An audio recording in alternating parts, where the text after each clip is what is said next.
I miss my wife so much. Please, if you see her, tell her to come home. Maylin, if you can see this, know that I and our baby miss you. Come home. No one panics when a phone is left behind. At least, not at first. On the morning of October 9th, 2019, the house on the edge of Columbia, Missouri, was quiet in a way that didn't feel wrong yet just unfinished.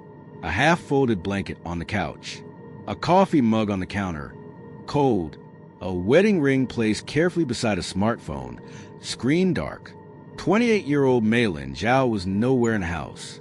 Her husband, Daniel Reed, said he noticed her absence just before dawn.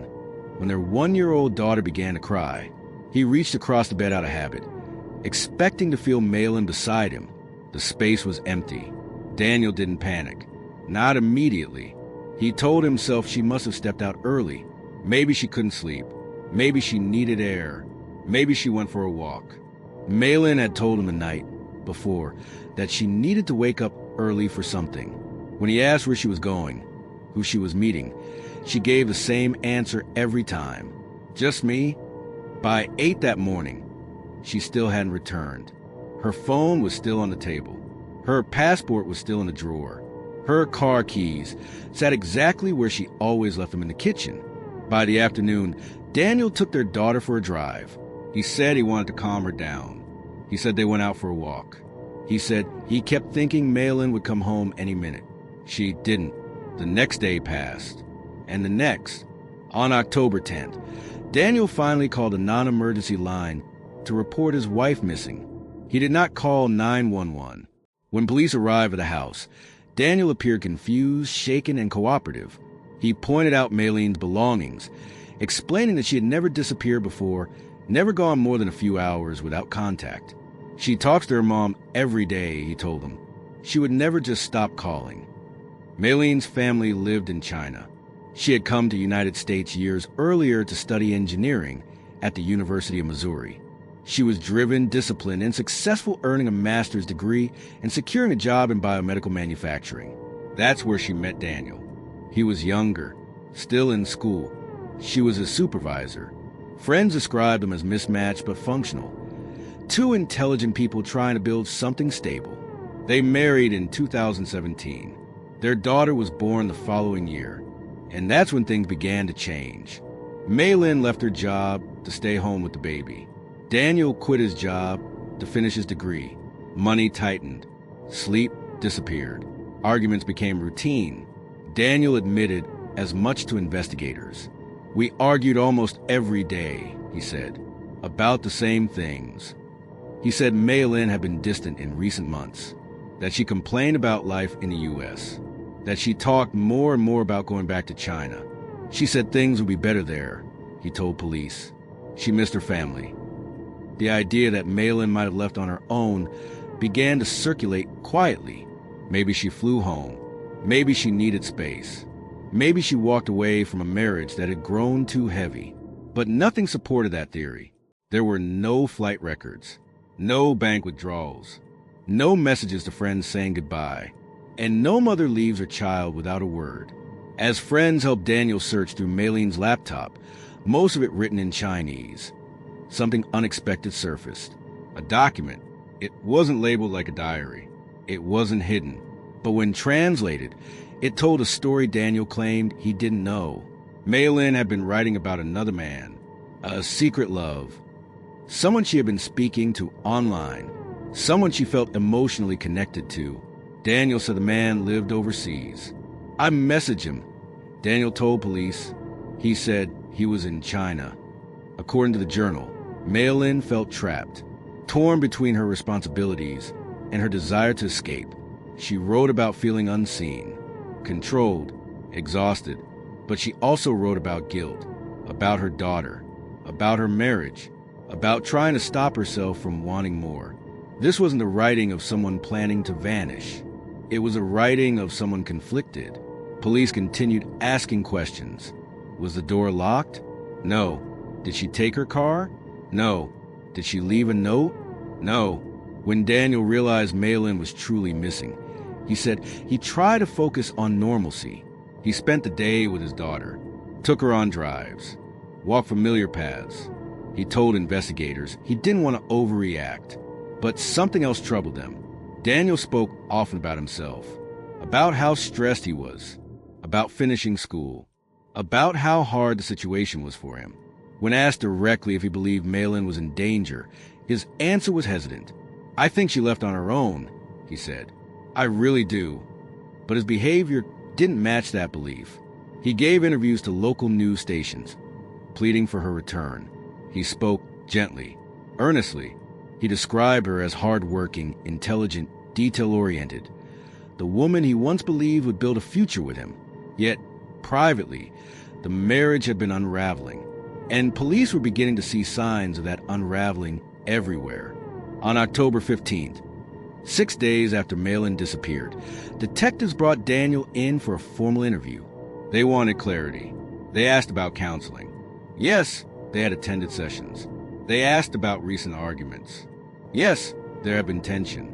They asked about the night of October 8th. Daniel described a quiet evening, feeding their daughter, putting her to bed, talking about how distant they'd become. He admitted trying to reconnect physically. She kept refusing, he said. "I just wanted to feel close again." He said he gave her a long back massage. Slow, deliberate. He said he was trying to stretch out the moment, to keep them together a little longer. It didn't lead anywhere. Malin told him she needed to sleep early. She rolled away from him, asked him to turn off the light. Daniel stayed up watching videos before going to bed around 11:30 p.m. At 5 a.m., the baby cried. Malin was gone. There was no sign of a struggle, no blood, no broken furniture, no witnesses, but there were inconsistencies. Daniel had driven long distances the day after Malin vanished. He hadn't mentioned all of them. He didn't leave notes. He didn't call emergency services. And when detectives asked why he waited days to report her missing, his answer was unsettlingly calm. "I didn't want to mess up my semester," he said. "I'm trying to graduate." That statement lingered, because while Daniel waited, Mayleen's family in China grew frantic. When she stopped answering daily calls, her mother contacted friends in Missouri. One of them went to the house. That was when the situation became impossible to ignore. As investigators reviewed the case, they began to realize something important. Malin wasn't just missing. She had been planning for the future. She had arranged to pick up baby food from a friend.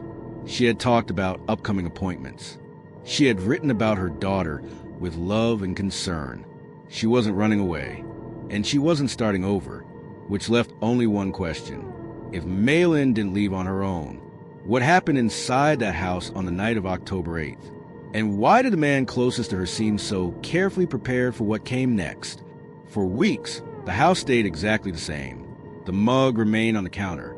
The ring stayed beside the phone. And Daniel Reed continued telling anyone who would listen that he believed his wife would come back.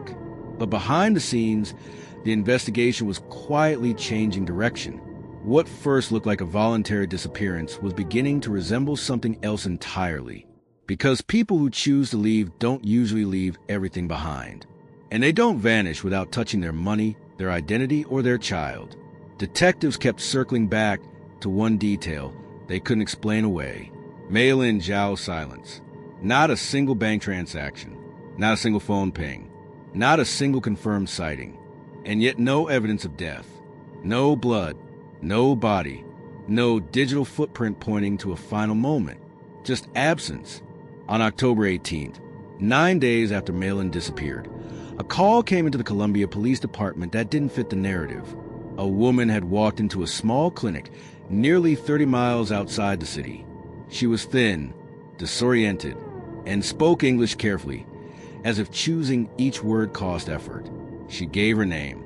It matched the missing person report. The woman said she had been injured. She said she had been afraid. She said she had not been allowed to leave. And then she said something that shifted the case entirely. "I didn't disappear," Malin told him. "I escaped." According to Malin, the night of October 8th did not end with sleep. It ended with fear. She described months of emotional pressure, constant monitoring, arguments that went nowhere, and a growing sense that she was being watched even inside her own home. Her journals, she said, weren't about running away. They were about surviving mentally while trapped. That night, after massage, the tension didn't dissolve. It escalated. She said Daniel became angry when she refused intimacy, that the conversation turned sharp, that she tried to disengage. What happened next, she said, was not an accident, but it wasn't premeditated either. There was a struggle. She fell. She remembered pain in her back, her ribs. She remembered losing her breath. She remembered lying still, unsure if moving would make it worse. Daniel panicked, not with concern, but with fear of consequences. He didn't call for help. Instead, he told her to stay quiet. Maylin said she believed in that moment that if she didn't comply, she wouldn't survive the night. When dawn came, Daniel left the house with their daughter. That was her chance. Injured and barely able to stand, Maylin waited. She moved slowly. She avoided the phone. She avoided the car. She said she knew that if she tried to leave the normal way, she would be stopped. So she left on foot. Maylin spent days moving between places she barely remembered: parks, back roads, wooded areas near the outskirts of the city. She hid during daylight. She moved at night. She avoided cameras and public spaces. She did not contact her family. She believed the phone could be tracked. She believed Daniel was watching everything. By the time she reached the clinic, she was exhausted, dehydrated, and terrified but alive. Doctors confirmed her injuries were real. Broken ribs, severe bruising, signs of prolonged stress. Not consistent with an accident, consistent with force. Police immediately placed Daniel Reed under arrest. This time, not for suspicion but for assault and unlawful restraint. When confronted with Maylene's survival, Daniel's story began to fracture. He denied intent. He claimed misunderstanding. He insisted the injuries were accidental. But the evidence no longer depended on interpretation. Maylin was alive, and she was speaking. Investigators revisited everything with new eyes. The secret recordings Daniel had made of their arguments, the controlling language, the threats disguised as philosophy, the way he spoke about power, nature, and domination. What once sounded like marital conflict now read like coercion. Maylene's own recordings kept separately, quietly filled in the gaps. Counseling sessions where she expressed fear, arguments where she asked for space, moments where she tried to assert autonomy and was shut down. And then there was the journal, not a confession of infidelity, but a record of isolation, a woman trying to remember who she was. The media descended on the story with renewed intensity, but this time the headline was different. Missing woman found alive. Public opinion shifted sharply. What had once been speculation became outrage, not about disappearance, but about what had almost happened unseen. Maylin testified from a protected location. She spoke calmly, carefully. She did not dramatize her experience. She didn't need to. The truth was heavy enough on its own. Daniel Reed eventually accepted a plea deal, not because he admitted everything, but because the alternative was a trial where Maylin would testify in full. He was sentenced to a lengthy prison term for domestic assault, coercive control, and endangerment. Their marriage was dissolved. Custody arrangements changed immediately. Maylin returned to her family's care, spending months recovering physically and emotionally. She did not return to the house. She did not return to the life she had almost lost. Years later, people still asked how she survived. She answers honestly. She survived because she waited, because she observed, because she trusted her instincts when silence felt safer than resistance, and because she chose to live even when escape seemed impossible. This was not a disappearance story. It was a survival story. And it ended with a woman who came back alive, not to the past, but to herself.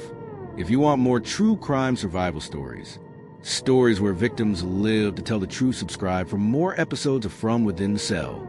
Some voices are almost erased. We're here to make sure they're heard.